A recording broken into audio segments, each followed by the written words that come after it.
Welcome to the Swinburne Professional Staff Podcast with Kristy and Nic, made by professional staff for all Swinburne staff. Hello, I'm Kristy Horne, one half of your podcasting duo, and thanks so much for tuning in to the podcast today.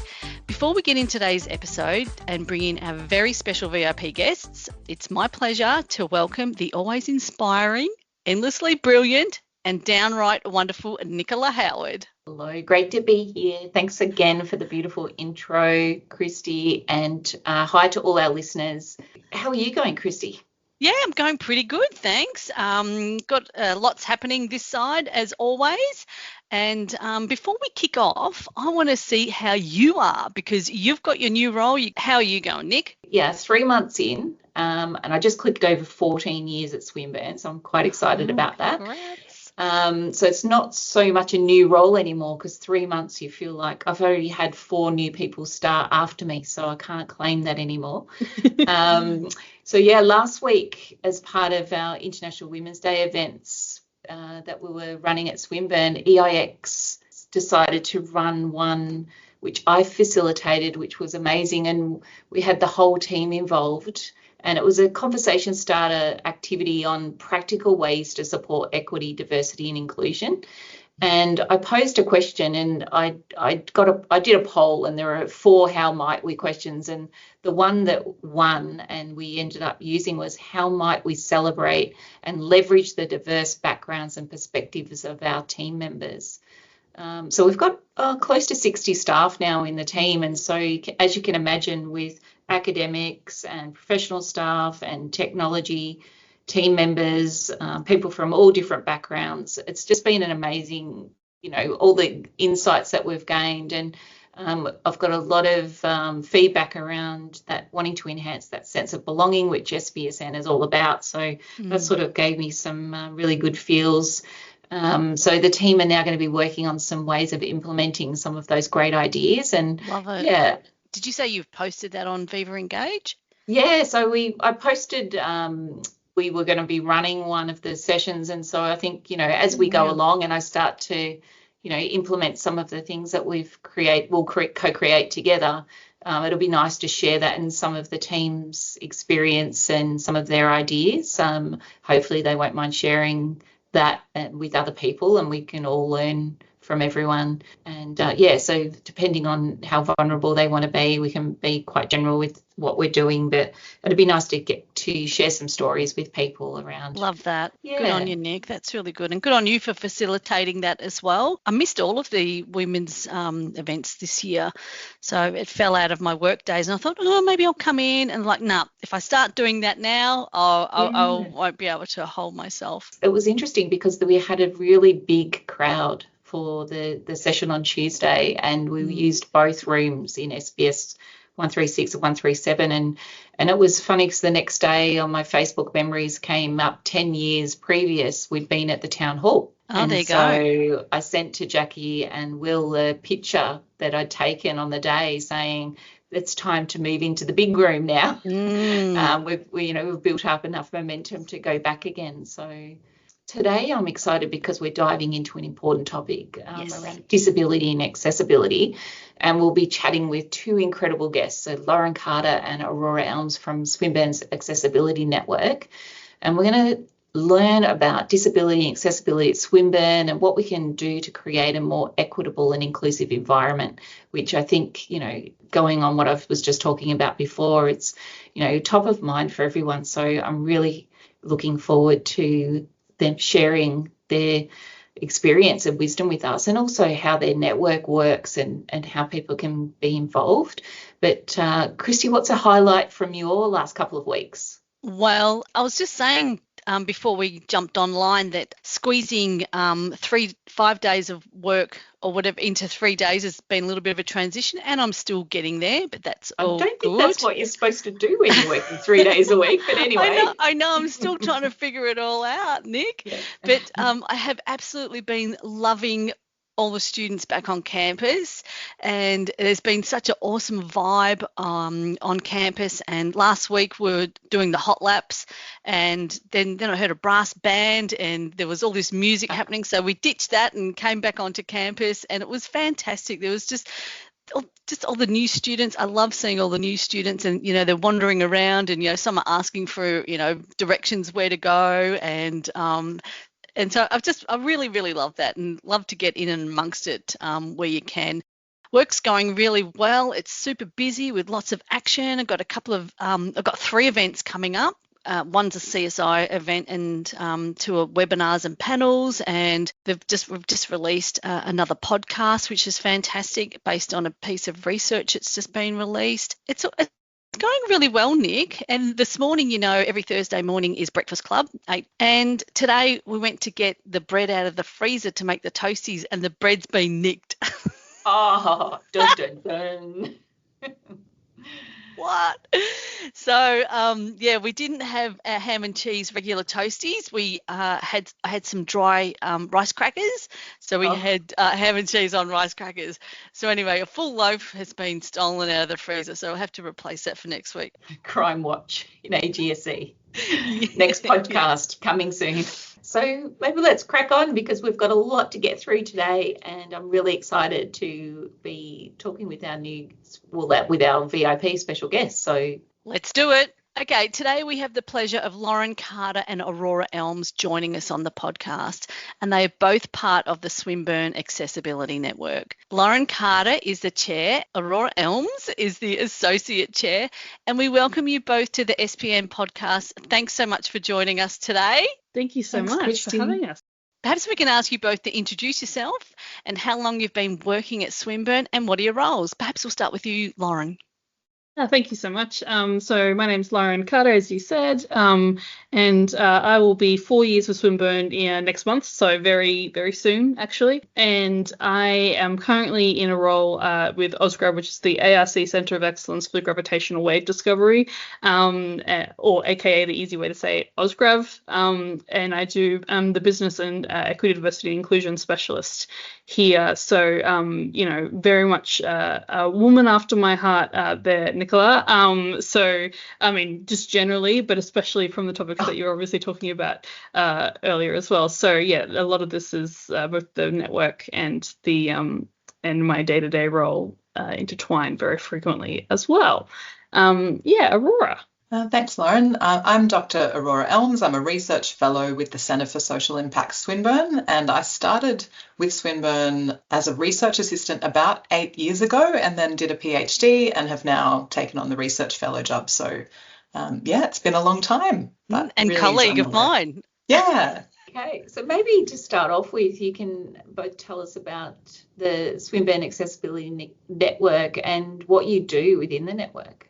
Yeah, absolutely. So I think it's fairly in some ways it's similar to the professional staff network that that you guys do. That it's a volunteer network amongst Swinburne, and feel free, Aurora, to jump in at any stage as well, of course.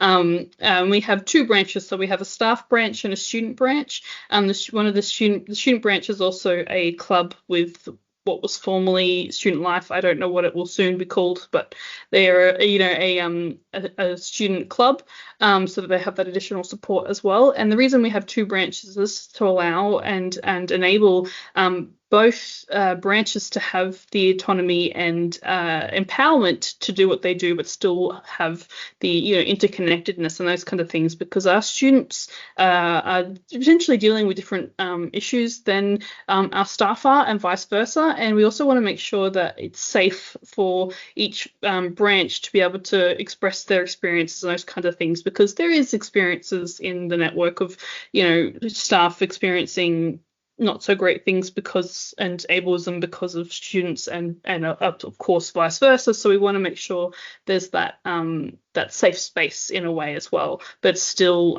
as interconnected as possible. And so it's basically the network is for anyone that is has lived experience with disability, is living with it, also is a carer, and also just advocates in general. So not that I checked this, but my general pitch of it is there something that you care about? Are you doing at least one thing, let's say every quarter or year to push forward for disability, equity and inclusion. And that might be, some of the little things like the accidental slip of tongues that we do, where some people might say, I'm being OCD, quote unquote, right now, when it just means actually clean. And while that's completely, positively meaning, actually it means that's actually not so great for the people that are experiencing OCD and that kind of thing. And so you correct them. It can be as small as that, because that changes things. It still changes culture, et cetera, et cetera. So fantastic. And perhaps I can get you, Aurora, to give us an explanation to what is accessibility. Sure. So just before I forget, I'll flag that if people are interested in learning more about the Accessibility Network or joining, you can just send an email to accessibilitynetwork@swin.edu.au and say that you'd like to know more or you'd like to join. And we want it to be a very easy process for people to connect in if they'd like to do that. So in terms of what accessibility is, it's really about making sure that everyone has equal access, for example, to information, to physical spaces, and to participate in life and work. So it's about designing and continually refining the way things are done to ensure that barriers aren't being created for people with disability or for anyone.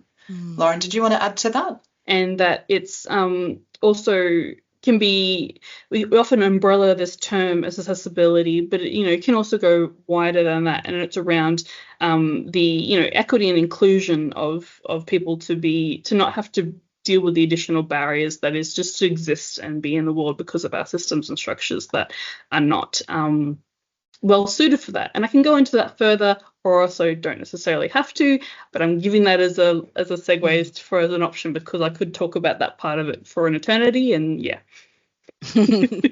Thanks, Lauren. I was just reflecting on what you were talking about before, and I'm really glad to hear around the student voice as well, about the way that you've set those badges up.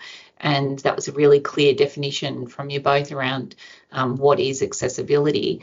Maybe you can now add to that with, why is it so important? Sure. So designing or improving things to maximise accessibility is important because it enables everyone to participate in or access things regardless of disability or potentially other factors. So it's important because people with disability make up more than a fifth of our population, and that's about 5.5 million people, more than the entire population of Melbourne. So it's not a small group of people, and as some disability advocates say, it's the only club that anyone can join at any time. So sometimes disability is something people are born with, sometimes it's an acquired disability that happens later in life. And so we all have a reason to care about it, not only for the fact that anyone could become disabled at any time, but because we should. It's just the right thing to do. So when processes or information or opportunities aren't accessible, people with disability unfairly miss out, and the world misses out on our contributions. On the other hand, when accessibility is built into what we do, that not only helps create equal opportunity for people with disability, but often benefits everyone, as we'll get into a bit more later. So interesting, Aurora.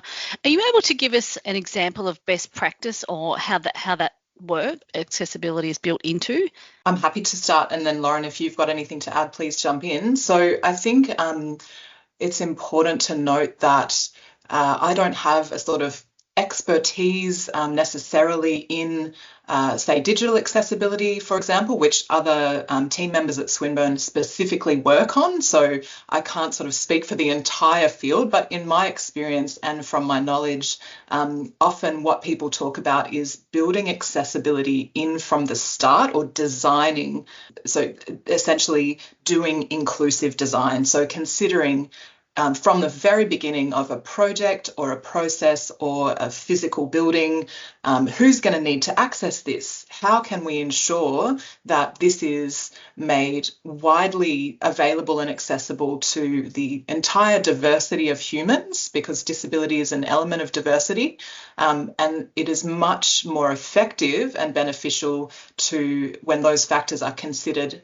at the beginning of projects and built in along the way, rather than as trying to come back to something later and then retrofit in changes to a system that is not really inclusively designed from the start. So that's probably one element of best practices, just thinking about how we can all consider accessibility in the realm of our work, whatever that kind of specialist kind of area or domain is that we work in, thinking about how can we bring this sort of idea of inclusive design into what we do from the start, and also continue to improve on or refine where possible, because there are always, systems or structures that already exist that we still need to continue to improve.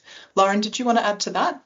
I can add a little bit, but you said this extremely well. Yes. So I'm only really just, ever so slightly going. There's a couple of concrete examples in some ways, but also just for a bit of context, one of the things I specialize in is human-centric governance, which basically means bringing the people back into the center of, policy, procedures, processes, and especially within bureaucracies like higher education across, the country and or the globe.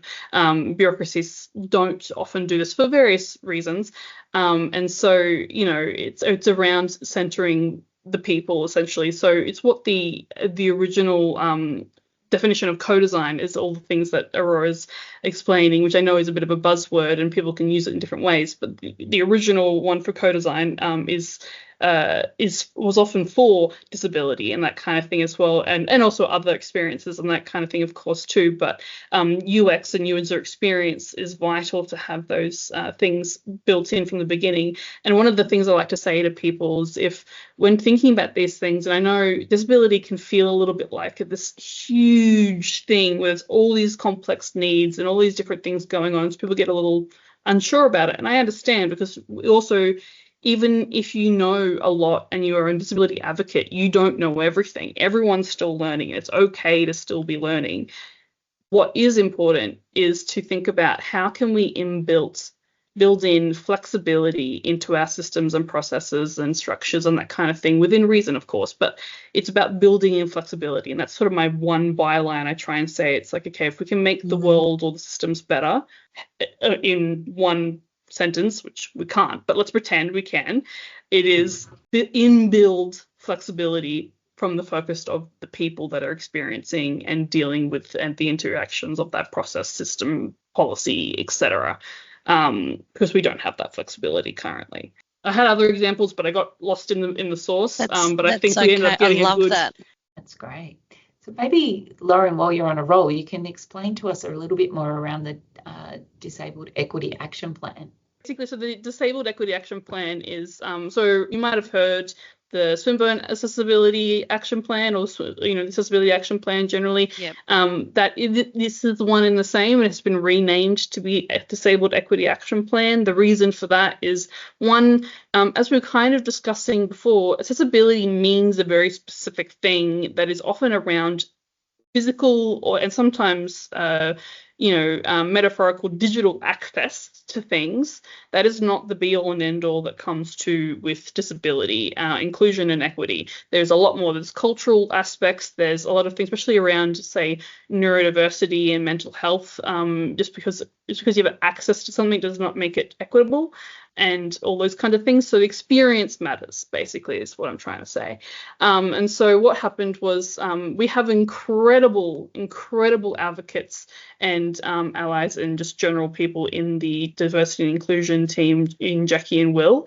And they basically went, okay, well, if we can name it something else, let's get the network to name it. So we went to the network, we tossed around a few ideas, and what came back was Disabled Equity Action Plan. The reason for the word disabled rather than disability was because it was framed by the network to say disabled is more around it's like person focused rather than disability, which is a thing that occurs to someone, rather than being disabled. And disabled is not a dirty word. And that's the other reason why we put the word disability in there, or disabled in there, is because people often think it's, inappropriate or what have you. And people have different opinions who are disabled, and that's okay. But generally, the community is not saying it's a negative word. It's actually totally okay. It's totally okay to be disabled. What sucks is the way the society and the structures are built so it's harder to be able to be disabled in society. But being disabled in itself, there's nothing wrong with that. And so we're trying to, in the name, start getting people used to it. And it's a way to sort of make it also very clear as to what it is we're actually trying to do, which is disabled equity. So so that's the name. I really love it. And because it's like, even just thinking, deep, it's like we've got to, dig deeper. It's just that, there's that double meaning. I really like it. I won't lie. I did work when I worked out. I was like, I realized at one point that was the acronym, and I was like, how can I what's some things I can suggest that will make that? Because then I'm like, the images alone, the metaphors alone, because I just thought, it's meant to be entrenched deeply and embedded deeply into our, everything, into our culture, into our systems and structures and that kind of thing too. So that's around how it was sort of, come about. And again, Aurora, feel free to jump in whenever you want as well. But just to give a bit more detail on what's going on, there's 5 pillars, and there's in different what Dee and I have called business areas, and each of these areas is then owned by that business. Each of these pillars, are owned by that business area. And so we have students, staff, built environment, digital environment, and leadership. So you can, so it's kind of clear onto what's going on there.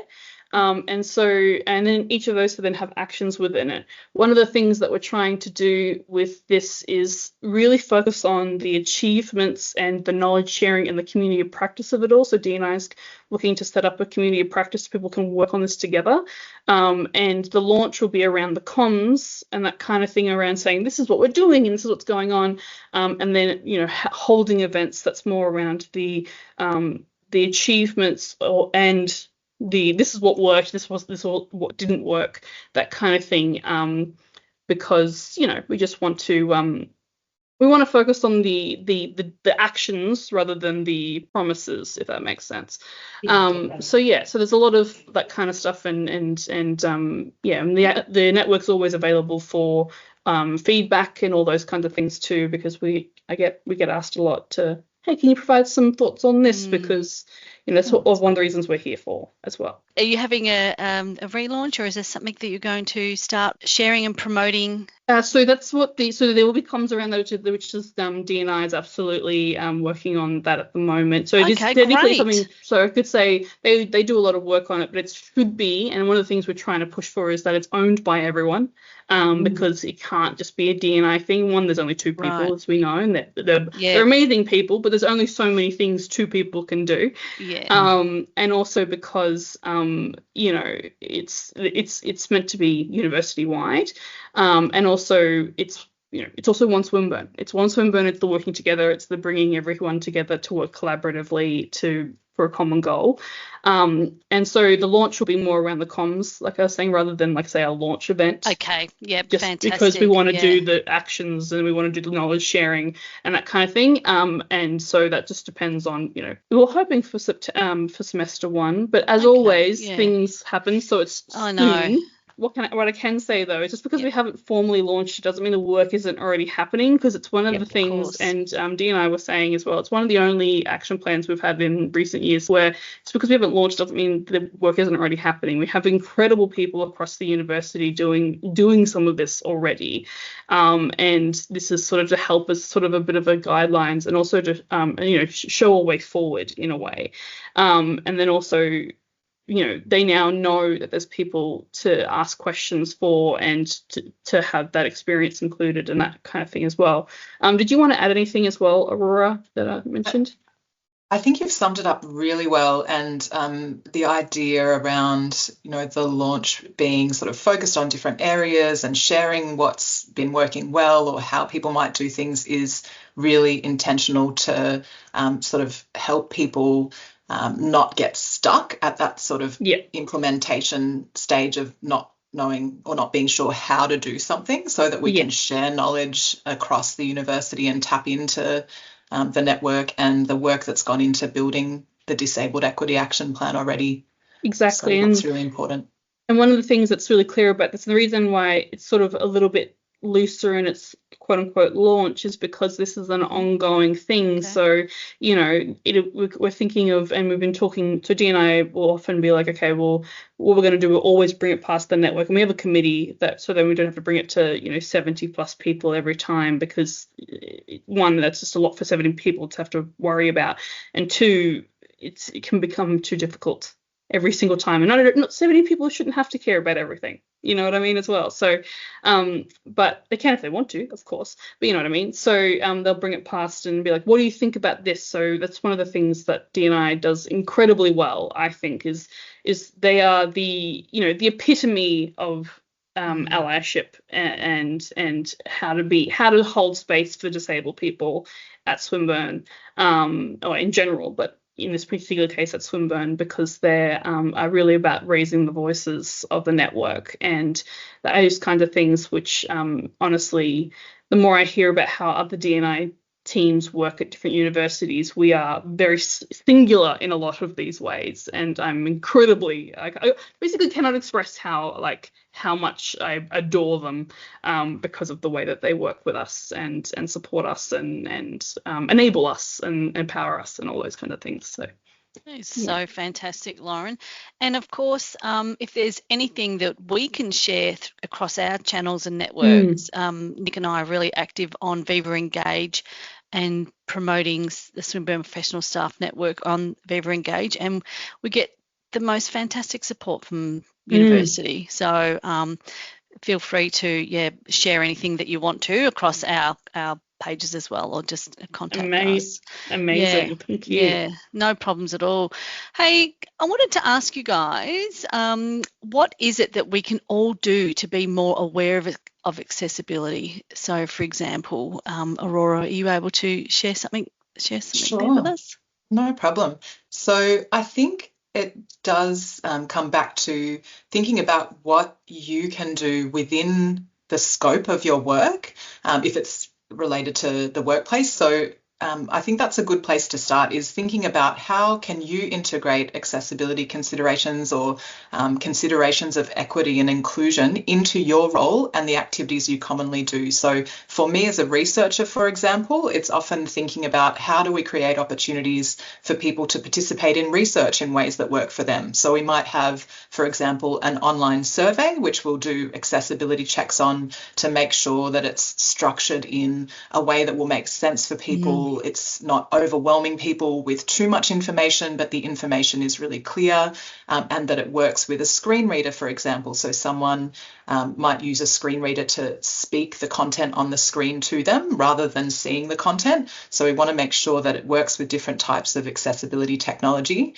But we might also include the option for someone to call and talk through the questions instead of doing the survey online, for example. And so this is where you can see how something called the curb cut effect can work. So this is where disability-friendly features can also be used and appreciated by people more broadly for different reasons. And it's named the curb cut effect after this little slope at the edge of the footpath that allows wheelchair users to smoothly move up or down onto the road. But it also benefits people with prams or trolleys, bike riders, or any number of people for different reasons. So it's similar for us when we offer a phone option for surveys. It creates another access option that might work for people with disability, but also it might work for people who have limited internet access or people who are more comfortable with spoken than written communication. And similarly with when we share research findings, as well as trying to ensure that our research reports are accessible, for example, going through different accessibility checks,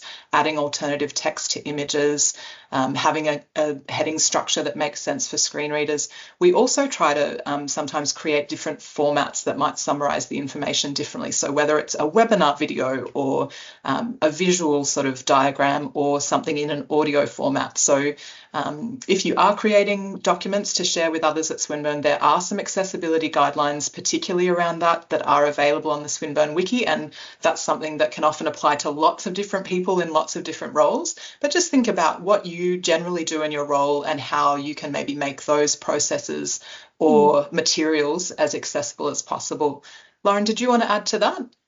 I mostly just wanted to, I think it's the perfect example of the flexibility thing I mentioned earlier, where it's like Aurora's provided some options and built it into the process so it's not like tagged on at the end. So Yep. I completely agree. Another example, Aurora gave a wealth of examples, but one that's very common is subtitles on TVs, and especially for these days on social media, because how many people don't actually listen to the audio on things and just read what's on the screen because they're out walking or what have you. It has become a very widespread useful thing, yet some people heavily rely on this. So while it doesn't mean that necessarily that these accommodations and these different things to address those barriers need to be widespread to be useful, because everyone deserves the opportunity to be able to survive and exist in society. However, it's only showing these additional uses and usefulnesses, for lack of a better word, which is not really a word, but what I'm trying to say. So yeah, I completely agree, and it's also nope, I lost it. Never mind. That's okay. Yeah, that's all good. That's but yeah, okay. Aurora said it perfectly. So did you, Lauren. That's a really good point. It's accessibility is key for people with disability, and it is just an added bonus that those things are also extremely useful often for a broader range of people in society. So it really does benefit us all, but it's the right thing to do to ensure that we're not creating barriers for disabled people. Exactly, and it's and if you, that's what I was going to say is that if anyone wants to do these things but doesn't really know where to start or whatever, that's also what the network's here to help. We can chat about some different ideas, because it is all very contextual, and we understand that, and that's okay. But there is also lots of resources online in general. Like start with having a bit of a look around. There is some good resources and there's some less good resources, so I understand, but having a bit of a look so you have an idea, and then you can get specific from there, just so that, because we don't also want to put all the mental load on our disabled advocates either, because it is already higher mental load to be disabled, or we was also talking earlier, being a woman, or being someone of color, or being queer, or any of the being Indigenous, like any of the different things. Did you want to add something there, Aurora, as well? You just reminded me of an example of inclusion practices, and this is in a bit of a different context, but it made me think about so it's what can we do in the rooms we're in to think about who's speaking, who's not speaking, or who's not being given a chance to contribute ideas or contribute to decision making, and thinking carefully about that. And one example that I can share from working at CSI over the years, one of our previous directors, Professor Jo Barraquette, was really great at when we were in a room, she might have presented on a topic, and at some point in the question and answer session, she would say, "Are there any women who'd like to ask a question?" Because it can sometimes be that the airtime can get taken up by certain people, whether it's, providing for access for women, or encouraging women, or encouraging an environment that enables people with disability or people of various diversity to feel safe speaking up and to know that that space is created for them. That's really important. And it's a small statement, but it really stuck with me, because it's that active creating space and acknowledging who's taking up the airtime, who's not having this airtime in any given situation. And it's so pointed, and it's polite, and it's just and if you happen to be in that situation, everyone would just go, oh yeah. It's a perfect example of what I like to say, for use the things that you can do, or if you want to use all the privileges that you were by no fault of your own were afforded at birth. So use that for good, or use it against the system. So for example, English is my first language. I'm white. Et cetera, and so how can I then use my privilege? I'm highly educated, and that kind of thing, to be able to raise the voices and bring people in to the conversation, and what have you. So that's another practical thing that we can do that's and Aurora gave a very specific example on that. Also, just like I put Mentimeters on all of presentations and training that I do, so that people that maybe don't feel like they might want to be anonymous because I think it's a quote unquote stupid question, which it never is, let's be honest.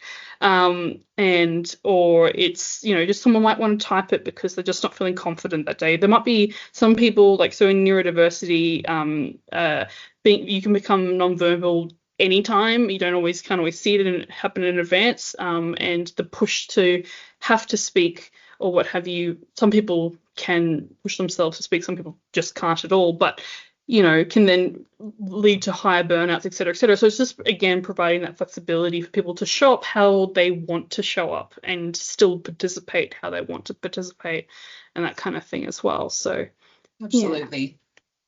Yeah. Thank you, Aurora. That's a great extra example, and we all both went on on a tangent that I thought was great. That's what we're here for. Exactly. That was a great tangent. And then even we look at what are some of the best practices at Swinburne? Like what can we celebrate that we're doing well? We do have a way to go in this space, but there is definitely like areas that are doing well. So the MedTech Vic Living at Lab is a great example. They have they even do personalized emergency evacuation plans for everyone that comes in, because they have basically part of their research is they have a lot of disabled people come into the space, into their lab, and so it's by necessity, but also for inclusion, of course. But, so there's those kind of things. They do incredible work, and they've also been incredibly generous to say, well, your network meetings, you can have them here. So we have basically a quote unquote unofficial like space that we often, of course we still have to book it and that kind of thing, but I'm yet to find where we've gone, hey, this is the time we need, and they go, oh, sorry, it's booked out. Like, they're incredibly generous with their time and that space, which is awesome. And so, be able to build this awesome relationship across the university with different areas. We also have Elle, who's in the digital marketing team. She does incredible work in digital accessibility, especially as well. So technically speaking, we do have someone at Swinburne, and I only found this out the other day, so I get excited, so you guys might not know either, is that we do have someone at Swinburne that can, within reason and within their own scope of their workload, do digital accessibility checks, like outside of the guidelines, more on the, the way, like the user experience of it all, because she's very good at that, and that's what she does. Okay, that's Elle McClintock you're talking about? Correct. Yeah, correct. Great. And she's incredible. Give her a big shout out. She's so she's, that does exist. We there's what some other examples. I mean, biasly, CSI is doing incredible work, given that they just got funding for a centre for inclusion, Centre for Inclusive Employment. They're doing incredible work. Part of it, honestly, I think some of the best work that happens is the people that are trying and then are seeking for feedback and open to feedback and working and that kind of thing. And just because I haven't named you doesn't mean you're not doing an amazing work. This is just off the top of my head that I could think of right now, and that was the main ones. But do you want to add any more? To have so many examples that you can't remember them all. That's amazing. It's amazing. The biggest problem is that it's all very local, and it isn't. And they're working against a system rather than involved into. So they've had to do a lot of extra work to get that happening, and obviously we ideally do.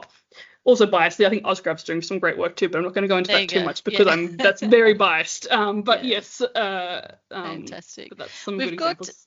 We've still got a bunch of topics to talk through here, and I'm just conscious of time. But we've got social media and using alt text, for example.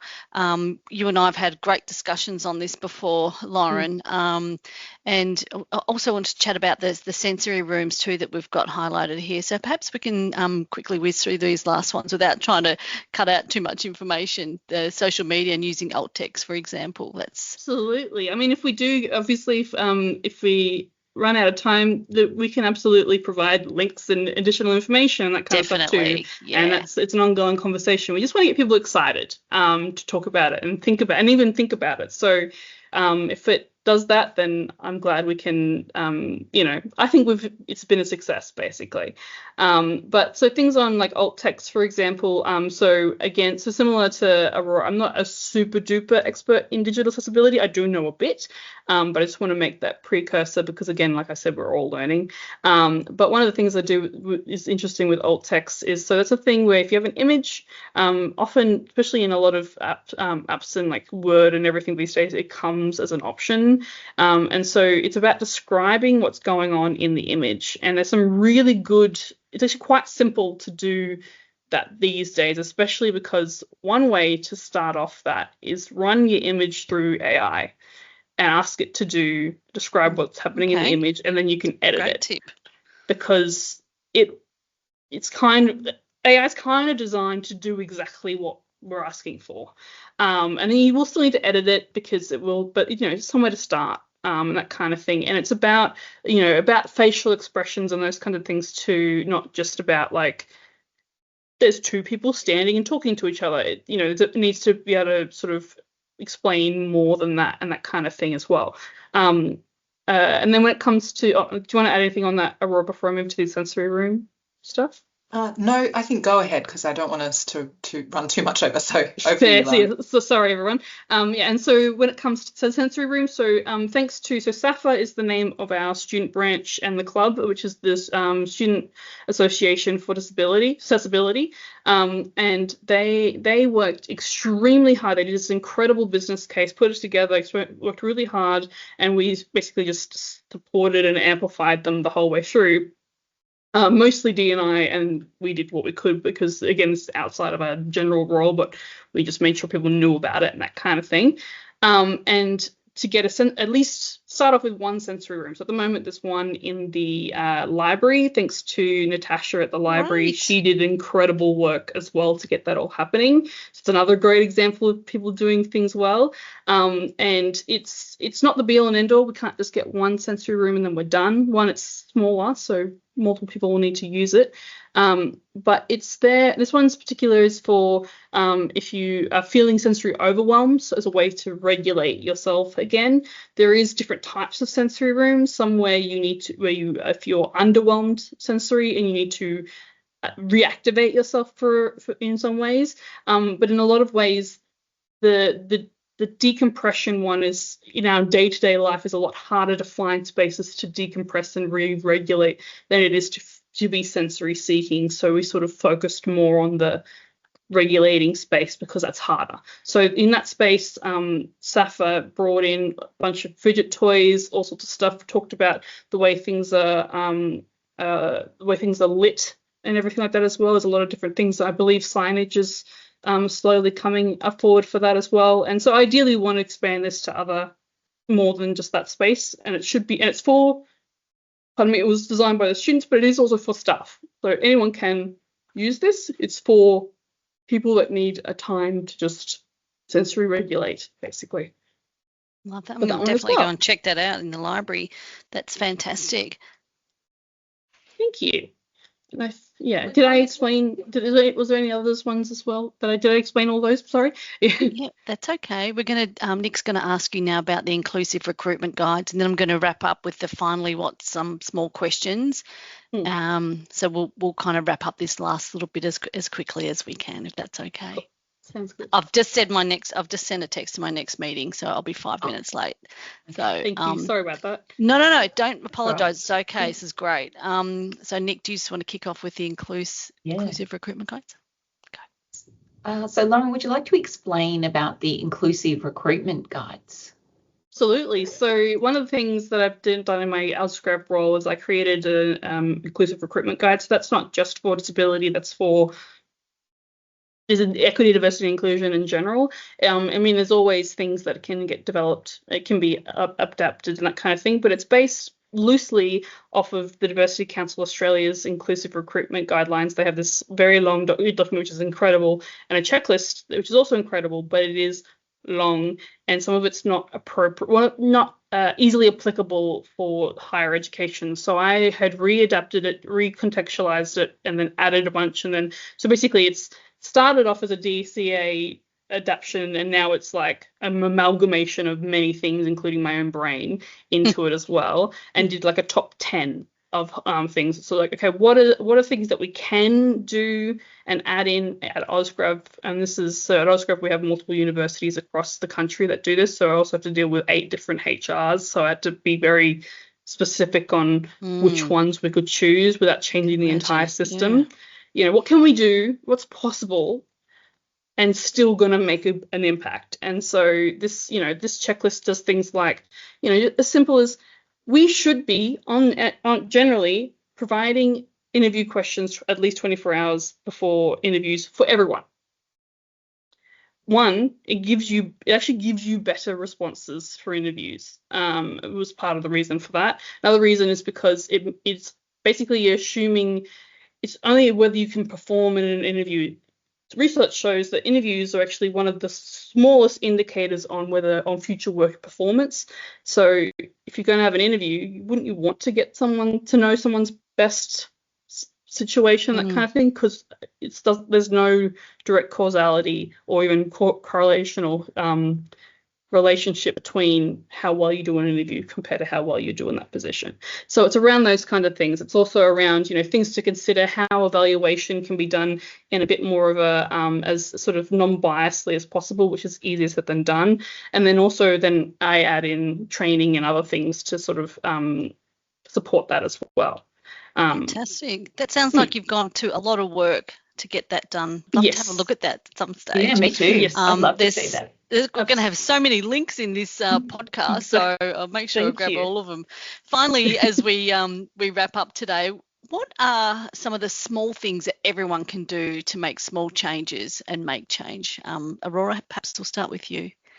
Sure. So I think it is a matter of being open to learning and seeking out information, because we do have the network. We've got, as Lauren called out before, people who have particular expertise in certain aspects of accessibility, like Elle McClintock with digital marketing content, for example. You don't have to know everything. You just need to be willing to learn and find information and continuously try to improve. And that's the same bucket we're all in. You know, we're all learning. No one is an expert on everything.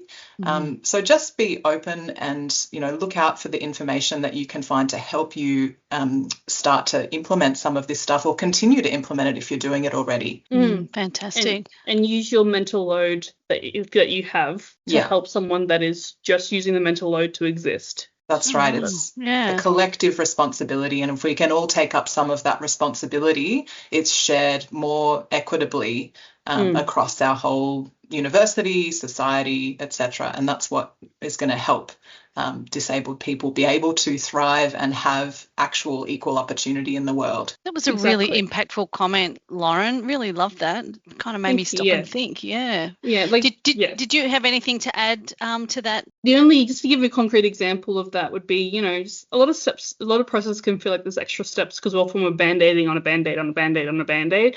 And so, you know, sometimes it's like, okay, well, what's the least amount of steps for the user to be able to access something? And that's going to benefit everyone generally. But, you know, the thing that's going to happen is that it means that you hear from far less of the vulnerable and marginalized groups if you have too many steps and that kind of thing. So one example was there was a comms workshop that went out, and it was like, if you want online, you need to reach out and do this, this, and this. And I reached out to the person that organized it and said, this is great. However, can I give you some feedback? And they said, absolutely. And I said, well, if you ask people that need additional accommodations or can't come online, which are more likely, disabled people are less likely to be able to come on campus all the time for various reasons to do with COVID, and also just then you're not going to hear from them because you're asking for more steps than the average person, because it's harder to get to the online version. So it should have the same level of steps or less to be able to do that. And they said, thank you so much for letting me know. And then a day later it came out and it was the same for everyone, and no matter what, and you picked it and they took it up and they just did it. And I was like, I adore you. You're amazing. And that's just one example, because often it'll be like, oh, if you need accommodations, call us. No. No, it needs, it can't be all on the individual to do that, to get their support. It needs to be inbuilt. This was the one example. And earlier you gave some example of people and teams that are doing incredible work, and that is Jackie Olney, and Will Robles, and also Elle McClintock. So we'll pop their email addresses in here because we want them to be part of this as well. Yes, and pretty much all of CSI, pretty much. Erin Wilson's doing incredible work. I mean, I'm going to very biasly call that Aurora for doing incredible work. Thanks, Lauren. And I'm sure, and it sounds like everyone in this call as well. But I know I can think of specific projects from the people I just listed. So when I name you, I want to be able to be like, oh, and here's the reasons why, kind of thing. Big list. Yeah, I think it's important because we have listeners that are outside of Swinburne, with many people from other universities and other industries as well that listen to the podcast. And so when people hear about best practice, and the good thing about the education sector is the sharing of knowledge and experience. And so it wouldn't surprise me if you get some requests for coming from far and wide to say, hey, I'd like to talk to you a little bit more about the great things that you're doing at Swinburne. I think that would be amazing. A great outcome.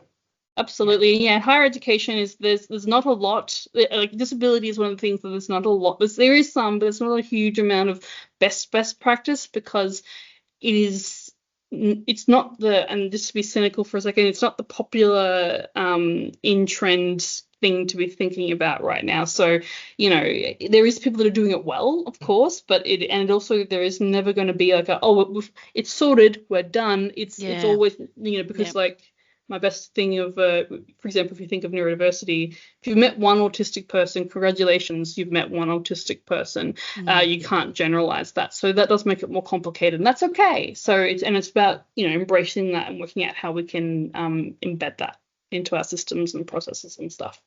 I think if you flip that and you also see, like you said, it's maybe not the most popular, but it's also one of the few that you could have an impact to someone's life. And so Absolutely. If we think of it in that way about impact and effort, I think that message is one I'm glad that we've got out through the podcast. Absolutely. Absolutely. And I think, there's a lot of stuff in like neurodiversity and that kind of stuff too. So, the network can also do, we do a lot of feedback and that kind of thing, but I also can do, if people want to talk about, different knowledge sharing and training and that kind of stuff, we can all talk about that. I'm sure Aurora also has her own version of that, because with a wealth of knowledge, it's ridiculous how much knowledge is in the network, considering we're still very small. We only just started a couple of years ago, and we only just got an executive sponsor halfway through last year. So we're still very new. But did you want to give them a shout out too? So we actually now got co-executive sponsors, Laura Ann Bull, who is the Triple E, which is the education, please help me, Nicola, if I get it wrong, education, employability, and experience. Thank you. Experience Deputy Vice Chancellor, and also we have the Senior Deputy Vice Chancellor for Academia, Simon Readings as well, who's the other co-sponsor.